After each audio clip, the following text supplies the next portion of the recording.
Hello, this is Kalpana, working as an assistant professor in SNS College of Engineering in AIDS department. Today we are going to discuss a topic in file systems. Our topic is disk scheduling.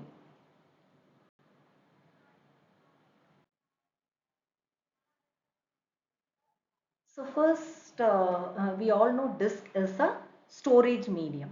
Okay, so if you are going to store any data in the computer, obviously we require a storage system. That is nothing but we say disk. So your disk contains data. Okay, so in order to whenever we need to do any input or output processing, which means we are going to read any data from the system, or we are going to write any data uh, in the disk, so we need to schedule it. So why the scheduling is required? So we actually, so whenever we need to do this input output processing, our operating system sends a system call, okay, to do this read or write operation from the disk. So that we should know. So what happens if the disk drive and the controller are available? We can fetch the data from the disk easily. If it is not available, if the disk drive is not available, the controller is busy with some other input output processing, what happens? We need to store our operating system stores our request, which means the disk request, in a queue. Okay, so that is nothing but we call it as disk scheduling. Okay, so our disk requests are being stored in a queue in order to process it later. So that is disk scheduling. Okay, here we have different types of algorithms in order to perform our disk scheduling, in which we are going to process our disk request. So first one is first come first serve and shortest seek time first scan algorithm, C-scan algorithm, that is circular scan algorithm, look algorithm, and circular look algorithm. So these are all the different algorithms we follow for disk scheduling. Okay, we'll see one by one.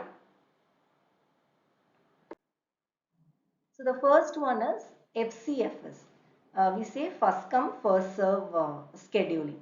So here the concept of first come first serve, the name itself we know very well that the first come first serve is when a request comes, it will be stored in a, if the controller or the disk drive are busy, we are going to store that request in a queue.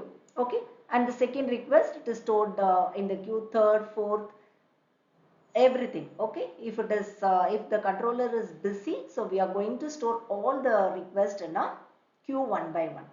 So what happens after once the controller is free, it is ready to process the request, right? So in first come first serve, what we do, we are going to put the first request, that is the request in the, which means the request which is present in the queue in first position, we are going to place it in the we are going to process that request. Okay, so the order the request comes, if we are going to process the request in the order as it comes. Okay, so that is first come first serve scheduling. So which request comes first, that will be served first.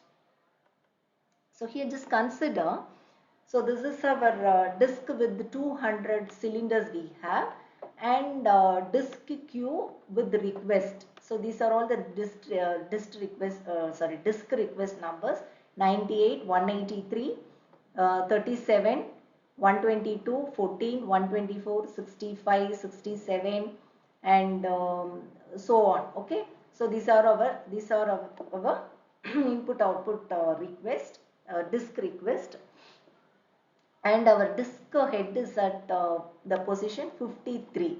So initial position of the head is at 53. So our task, which means when you need to read any data in the disk, you need to move the head from one position to the particular position. Okay, so initially our head is at 53. Our queue contains these many requesters. So we are going to apply FCFS scheduling here. So let's see how it is possible. So head is at 53 position. Okay. So what is the next request? Our first request is 98, right? So from 53, I have to, head needs to move from 53 to 98. So this is our 98. Okay, so this is our first move. So from 98, what is the next request? 183. So from 98, I have to move to 183. Okay, so this is our second request. And then 37. So from this side, right hand side, I have to move towards backwards to reach 37. To reach 37 disk. And then 122. From 37, we need to travel to 122. And then 122 to 14. So from here, again I am moving backward. And from 14 to 124. So 124 towards forward direction. Okay, then 65 from 124 to 65. Again backward position. And then 65 to 67, same right hand side. Okay, so like this the head movement should happen. Okay, 53. So after that 98, 183. Here the requests are stored in order as it comes. Okay, so we are going to process it the order it comes. Okay, and then so this is the graph we got. So this is nothing but the scheduling graph we got, and we need to calculate the head movements here. Okay, how many head movements are happened here?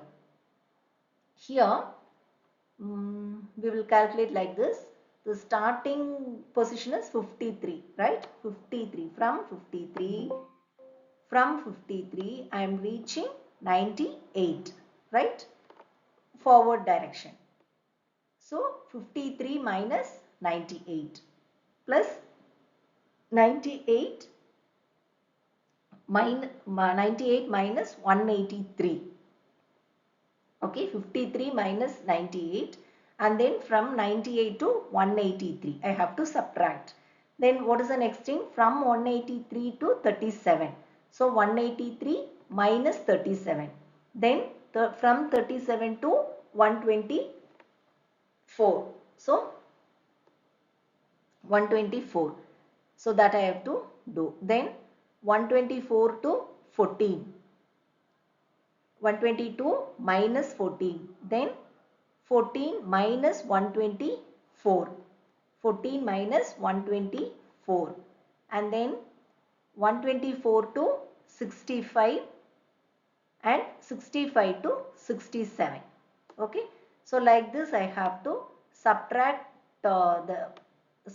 each jumps of the head. So like this. Okay, 53 minus 98, 98 minus 183, 183 minus 37. So likewise I have to do it. So if you subtract and add every head moment, we will get 640 head moments. So totally to process these requests, how many head moments are needed here? 640 head moments are needed. So this is how you need to calculate the head movements in disk scheduling. Okay, we will see the next scheduling algorithm in the next lecture. Thank you.